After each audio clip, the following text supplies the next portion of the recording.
Hi friends, சனிக்கிழமை காலையில் நேற்று நைட்டே காய்கறி வாங்கிட்டு வந்துட்டேன் 1 வீக்குக்கு. ஆனால் நைட்டு ஒரு 10 மணி ஆகிடுச்சு வேலை முடிகிறதுக்கு.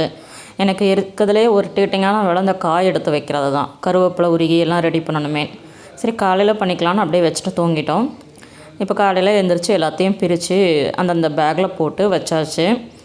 இது ஒரு பெரிய வேலையாக நான் ஃபீல் பண்ணுறேன். நீங்கள் எந்த வேலை பெரிய வேலை கஷ்டமான வேலைன்னு சொல்லுங்கள். இந்த மாதிரி பேக்கில் போட்டு வச்சா ரொம்ப நாள் கெட்டு போகாமல் இருக்கும் கவரை விட. மஞ்சள் பூசணிக்காய் இதை நம்ம அந்த சதை கொட்டை எல்லாத்தையும் எடுத்துகிட்டு இந்த மாதிரி தோல் மட்டும் எடுக்காமல் போட்டு வச்சிங்கன்னா ரொம்ப நாள் கெட்டு போகாமல் இருக்கும். 1 வாரத்துக்கு மேலே கூட இருக்கும். நல்லா காற்று போகாத மாதிரி டப்பாவில் போட்டு ஃப்ரிட்ஜில் வச்சுருங்க. அப்புறம் நான் உங்களுக்கு ஒரு முக்கியமான டிப்ஸ் சொல்கிறேன் வாஷிங் மிஷின் பற்றி.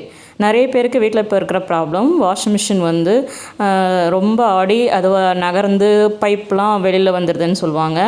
எனக்கும் அந்த ப்ராப்ளம் இருந்துச்சு. நான் எவ்வளோ ஸ்டாண்டு வாங்கி பண்ணி எதுவுமே சரியாகலை. அப்புறம் லாஸ்ட்டாக என் வீட்டுக்காரர் கண்டுபிடிச்சது தான் யோகா மேட்டு. நான் இது யூஸ் பண்ணிகிட்டு இருந்தேன் பழைய யோகா மேட்டு. அதை தூர போடலான்னு எடுத்து வச்சுருந்தப்போ தான் சரி ட்ரை பண்ணி பார்க்கலாம் அப்படின்னு சொல்லிவிட்டு அதை அடியில் போட்டு அது மேலே இப்போ வச்சுருக்கோம். இப்போ கூட பாருங்கள் சத்தம் கேட்கும், ஆனால் நகராது. நீங்களும் ட்ரை பண்ணி பாருங்கள், ரொம்ப யூஸ்ஃபுல்லாக இருக்கும். இதுக்கு நான் கேரண்டி. பாய்.